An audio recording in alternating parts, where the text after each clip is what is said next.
ao nosso coração. Antes de vocês começarem, eu gostaria de orar ainda. Senhor, nós te agradecemos por essa tarde tão especial que o Senhor separou para nós. E nós te agradecemos, Pai, porque o Senhor coloca pessoas e situações no nosso dia a dia que nos permitem ser como Jesus, que nos permitem compartilhar a graça, exercer a misericórdia. Nós te louvamos, Senhor, por todo o trabalho da Junta e da Pioneira e por todas as vidas que têm sido restauradas. E nesse momento, Senhor, pedimos que o Senhor use os teus servos a nos inspirar, que o Senhor nos desafie e nos motive a fazer a diferença todos os dias. Em nome de Jesus, amém.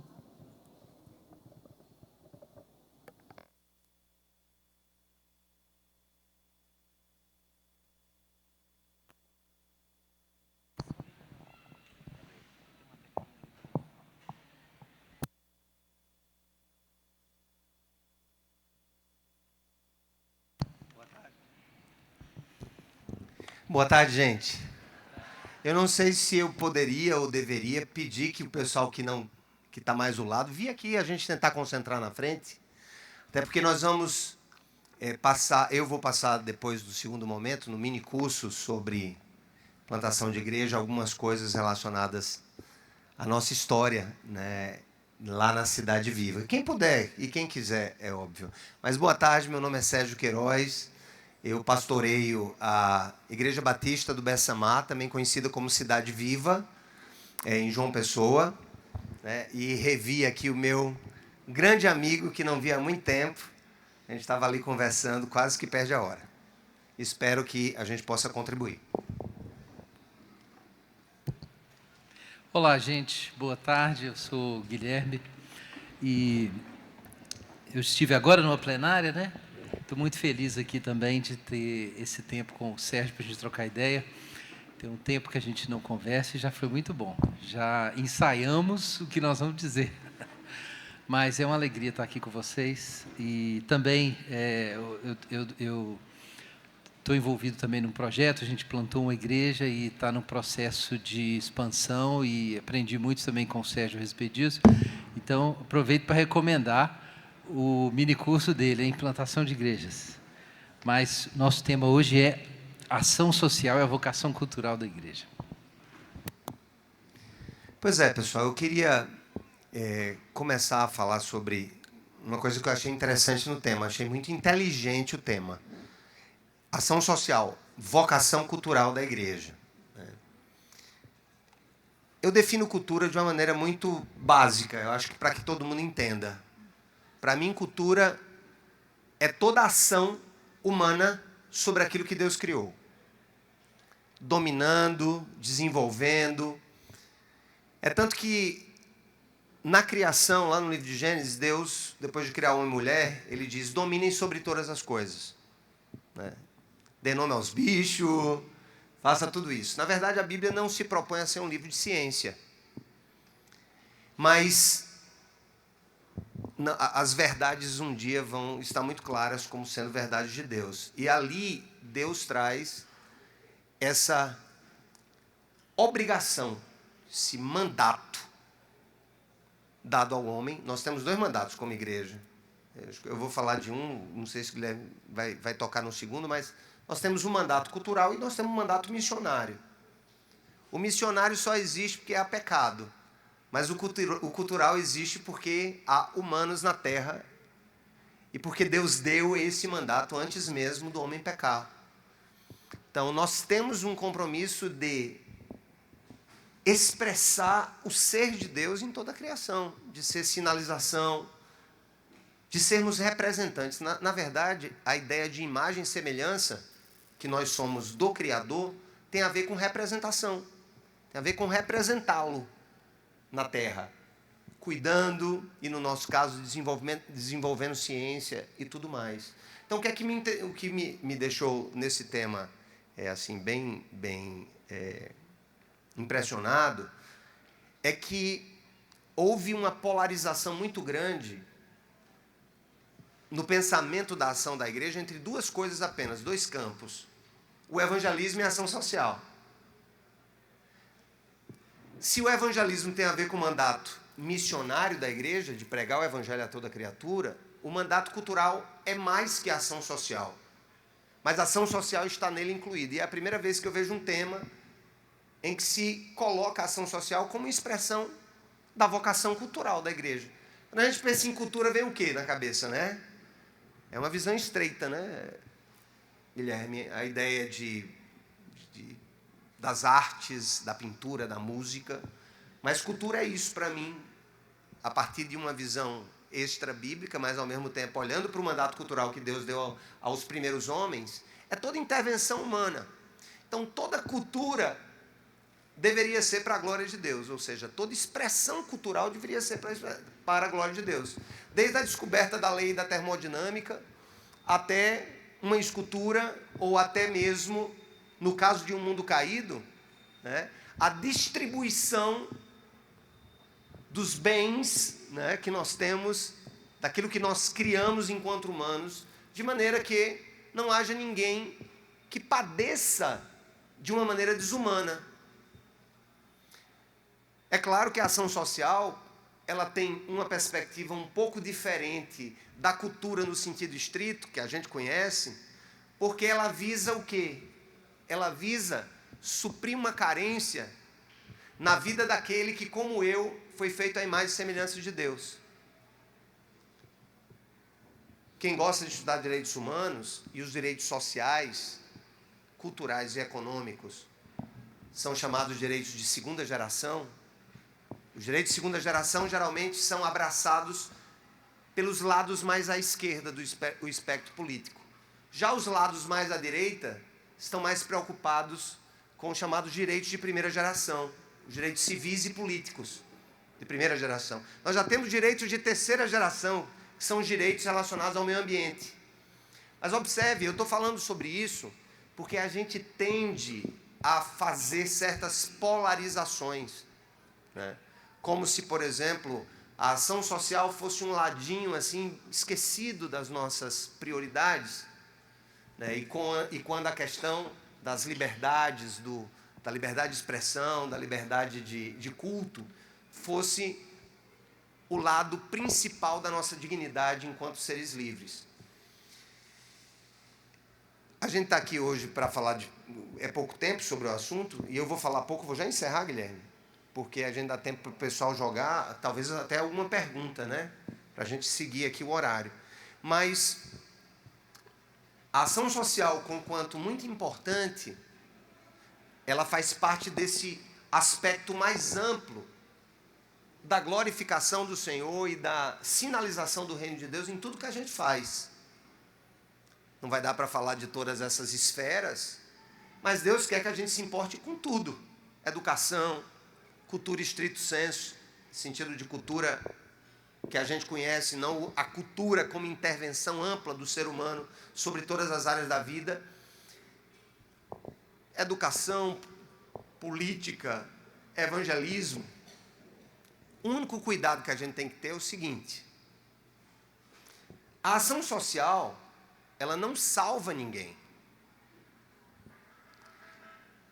Na verdade, a ação social é realizada muito mais como uma consequência, primeiro, da nossa conversão, e segundo, da compreensão de que o reino de Deus envolve a ação social.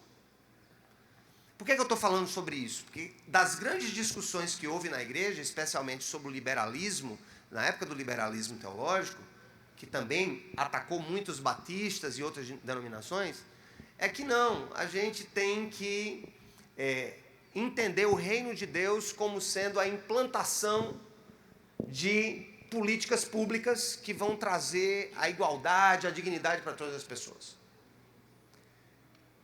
Nenhum modelo político, nenhum sistema político será capaz de trazer o reino. Só o Senhor trará o reino. Então, qualquer discurso messiânico, de esquerda ou de direita, é antibíblico. Porque só Cristo, no seu retorno, implantará definitivamente todo esse sistema valorativo do reino de Deus. Mas o que é que nos cabe entender aqui? Primeiro, concluindo, A ação social, sim, deve ser parte de uma intervenção nossa, especialmente como igreja, nas estruturas iníquas da sociedade, sinalizando o reino de Deus. E em nome de Cristo. Não em nome de um partido. Não em nome de uma ideologia política. Né? Segundo, também precisamos ter o cuidado de entender que a tarefa que muda o coração de um ser humano, eu costumo dizer o seguinte, o próprio Jesus disse que vai ter muito rico no inferno, né? Então, a questão social, enquanto valor salvífico, soteriológico, ela não tem, digamos, a bandeira da primazia. Nós precisamos entender o seguinte, que a pregação do Evangelho, no sentido de que esse Evangelho, que agora está em mim, eu sinalizo em todas as áreas da minha vida, deve incluir, sob pena de um Evangelho desalmado, uma ação da igreja e uma ação dos cristãos também, em específico, para a mudança dos cenários que nós vivemos. Com essas duas coisas na cabeça aí, eu acho que a gente pode seguir. Muito bem, obrigado, Sérgio. Então, acho que está um pouco alto aqui. Então, gente, eu vou trazer uma reflexão aqui sobre uma outra dimensão dessa questão aí de como a gente enquadra o que é essa ação social cristã. Então, o Sérgio começou com uma questão mais ampla, do mandato cultural maior, e faz sentido, né? A ação social dentro dessa vocação da igreja. Mas eu quero trazer uma outra dimensão da questão que eu venho pensando recentemente. Há vários anos, em 2007, eu conheci um historiador da ciência chamado Peter Harrison. Num período que a gente estava lá na Inglaterra, ele era professor lá, em Oxford, depois ele mudou para Austrália, assumiu uma cadeira na Austrália. E ele publicou um livro que nós lançamos no Brasil pelo projeto Cristãos na Ciência, pela editora Ultimato, em 2017, intitulado Os Territórios da Ciência e da Religião. É um livro sensacional, muito bom. E nesse livro ele conta uma história interessantíssima de como as concepções modernas de religião e ciência foram se constituindo. Hoje, quando a gente fala da ciência, a gente pensa numa instituição, um campo social envolvendo várias práticas e competências e autoridades e publicações. A ciência é um fenômeno quase reificado, é uma coisa que está lá fora. A ciência não é uma virtude. A ciência é uma instituição pública, uma prática coletiva, é um trem objetificado, está fora de nós. Gostei do trem, né? Trem. Ô, gente, pois é, eu não posso evitar. Então, mas a ciência era, para completar a frase, antes disso era outro negócio, não era isso. Mas eu vou explicar por quê. No início, quando o cristianismo começa a sua interação ali com a mente greco-romana e com a filosofia grega, a ciência era uma qualidade do sábio. A ciência não era uma instituição lá fora. Era um modo de pensar, um modo de ver a realidade, um modo de investigar. A ciência era uma virtude. A ciência estava associada, por isso, com a sabedoria. E o que acontece é que, aos poucos, na medida em que o trabalho de conhecer, de interpretar o mundo, vai se racionalizando, vai se tornando mais eficiente, vai se explicitando em regras, em procedimentos, em instituições, acontece um movimento que ele usa várias expressões para tentar descrever isso, mas é como se fosse uma externalização. A sabedoria a ciência deixa de ser um traço de caráter e vira uma coisa lá fora. Então, não existe uma pessoa que tem a ciência. Nós juntos trabalhamos pela ciência. Existe o cientista. Não é que ele não tenha ciência, mas não é uma virtude mais. O progresso da ciência não é o progresso do indivíduo ganhando a ciência e aprendendo a investigar e aprendendo a filosofar e a saber. O progresso da ciência é um progresso histórico e objetificado, ele está lá fora.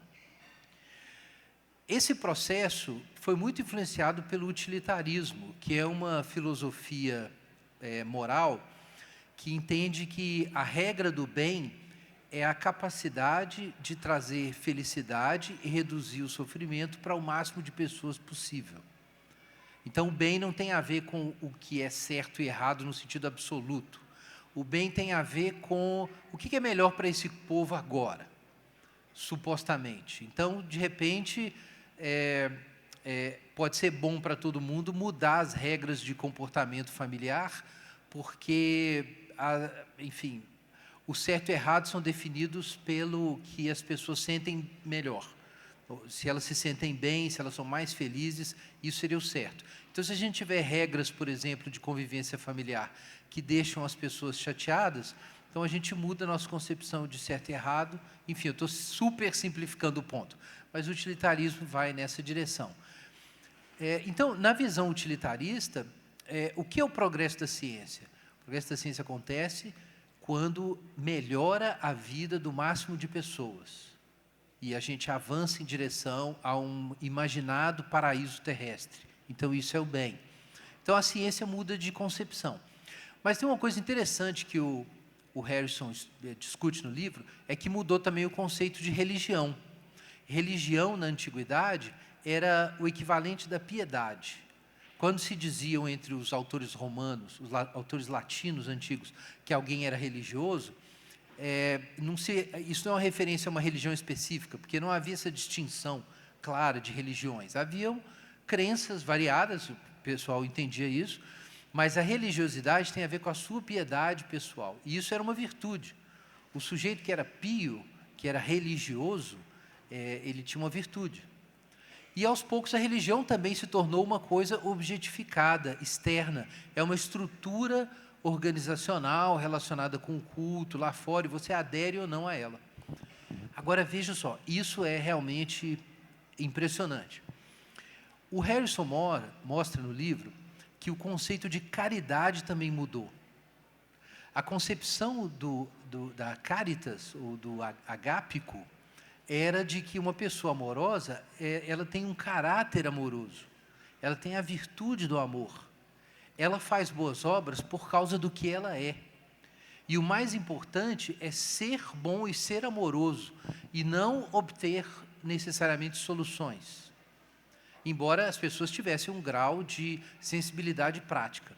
Mas na medida em que a gente se move para uma visão de mundo utilitarista, em que a solução pragmática, técnica, vai se tornando mais importante, e a própria caridade vai sendo objetificada também, ela deixa de ser uma virtude da pessoa para ser um projeto coletivo, uma virtude de um programa científico, de um programa social, de uma política pública.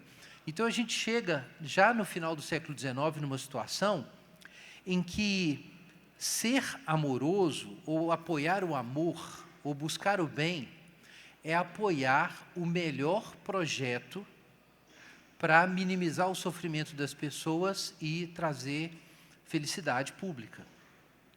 E isso vai gerar um resultado muito curioso que nós vemos no século XX.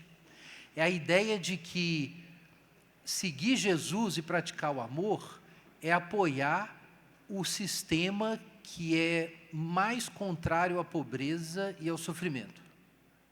Se você apoiar o melhor programa social e político, você está do lado do amor. E se você não apoiar o programa, você não está do lado do amor.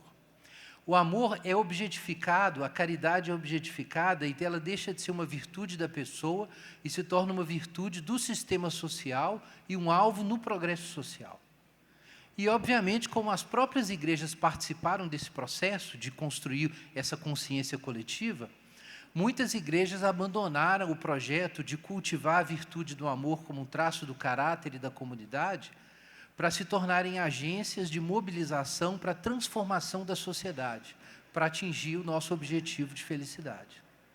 A questão é que essa nova concepção do que é caridade e amor, que é moderna e objetificada, não tem nada a ver com o ágape bíblico, é uma outra coisa. E isso faz parte do problema do secularismo, que eu mencionei na minha plenária, de que muitas pessoas que não estão nem um pouco interessadas em seguir o modelo de Jesus, estão absolutamente convencidas de que é necessário amar o próximo como sociedade. E amar o próximo é promover, basicamente, o avanço dos direitos humanos. E aí isso pode ser confundido com o que é 1 Coríntios, capítulo 13, por exemplo, quando fala do amor. A gente sabe que o amor ali não é a mesma coisa de você ser apenas um militante de direitos humanos. Não pode ser, não faz sentido isso.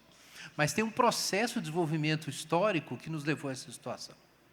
Agora, vejam bem, nada disso significa que a gente não deva usar esse desdobramento da ciência moderna, pensando no bem das pessoas, em ser mais efetivo em políticas públicas, em métodos de transformação, intervenção comunitária, promoção de direitos humanos, ações efetivas. Claro que a gente tem que buscar ser efetivo, mas a gente precisa estar atento para isso. A sociedade moderna tem uma tendência de esvaziar a formação pessoal e transformar tudo em soluções sistêmicas. E isso está por trás de um problema que a gente vê hoje, que são pessoas que são moralmente, espiritualmente muito esvaziadas, mesmo que elas estejam envolvidas com ativismo social ou ativismo da igreja também, em coisas, atividades ali da própria comunidade cristã. Então, a gente precisa achar algum tipo de equilíbrio entre o que é a formação do caráter cristão e o que é o ágape, como um traço da pessoa, como uma prática do indivíduo, e a busca da solução, da melhor solução para a transformação social. A verdade é que o paradigma cristão do amor, na sua aplicação coletiva, ele vazou ao longo dos séculos para fora da igreja.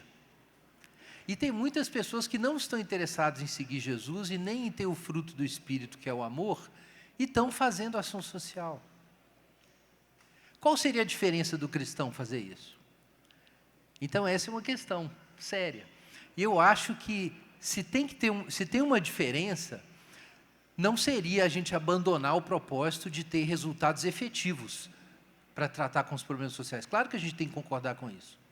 Mas a prioridade cristã deixa de ser essa questão, porque isso todo mundo está fazendo. Essa lição o mundo secular aprendeu. O que está faltando agora, eu diria, é a síntese na personalidade, no caráter, na vida comunitária, da atenção à solução prática dos problemas com a participação nessa obra do Espírito Santo que é o ágape. Essa é a questão crucial para a igreja. Sem uma obra poderosa do Espírito Santo na nossa vida, através das nossas palavras, das nossas ações, sem nós que trabalhamos com transformação, sermos cheios do Espírito Santo, o nosso trabalho vai ser simplesmente a reprodução do que está sendo proposto, que pode parecer, inclusive, em alguns momentos, estar perto do cristianismo, mas em alguns momentos pode estar bem distante, que são concepções utilitárias do que é promover o bem do próximo. Enfim, eu sei que eu trouxe uma reflexão meio filosófica aqui, né? Mas, enfim, o pessoal me chamou, eu ia dar algum trabalho para vocês. Então, eu coloquei um outro lado aqui, né? Conversando aqui com o Sérgio, é o lado da formação, do caráter, da obra do Espírito Santo, de você esperar que o próprio amor de Deus te use e não ser apenas uma versão crente de projetos de ação social. Na verdade, a igreja não é uma ONG no sentido que Guilherme falou aqui. O que nos move, na verdade, é a raiz. Essa raiz que é mudada. O Estado... E olhem que assim, eu tive a oportunidade, junto com o Guilherme, de viver um pouco essa experiência. Eu sou procurador da Fazenda Nacional e fui secretário nacional de Direitos Humanos. do Brasil. Guilherme foi diretor de educação. A gente entende que o Estado deve fazer algumas coisas, mas em razão da lei, é heterônomo. Vem de fora para dentro. Ninguém quer saber se a promoção da ação social perpassa o coração de quem faz. Então, houve um desacoplamento. O Estado ocupou uma posição praticamente em primazia. O discurso corrente na gestão pública de ação social é tentar afastar o que a gente chamaria da boa vontade e da virtude. Os ideólogos da ação social vão dizer o seguinte: não, as pessoas não precisam da sua boa vontade ou do seu amor. Elas não precisam de caridade. Tudo bem, entendemos que política pública tem que ser feita. Mas eu entendo que o que Guilherme quis dizer, e eu quero ratificar, é que mesmo que haja todo um sistema em torno da atenção na assistência social, em todas as suas áreas, eles não precisam ter alma. No sentido de alma cristã. Exatamente. No sentido dessa alma que é movida pelo amor, embora limitada pelos recursos, mas sempre movida pelo amor. O grande problema é quando a gente tira o amor, ágape, e põe do lado do evangelismo e transforma a ação social em uma simples ação, né, de fazer o bem. Mas, ao mesmo tempo, nós corremos outro risco na igreja. É a deificação ou a idolatria da ação social.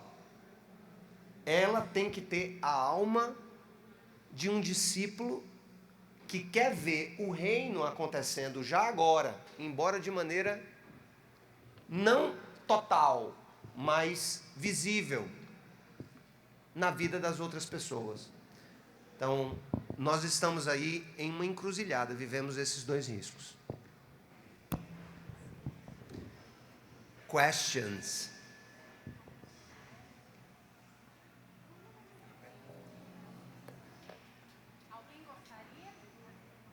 Uma pergunta? Só um minutinho, eu vou aqui, tá?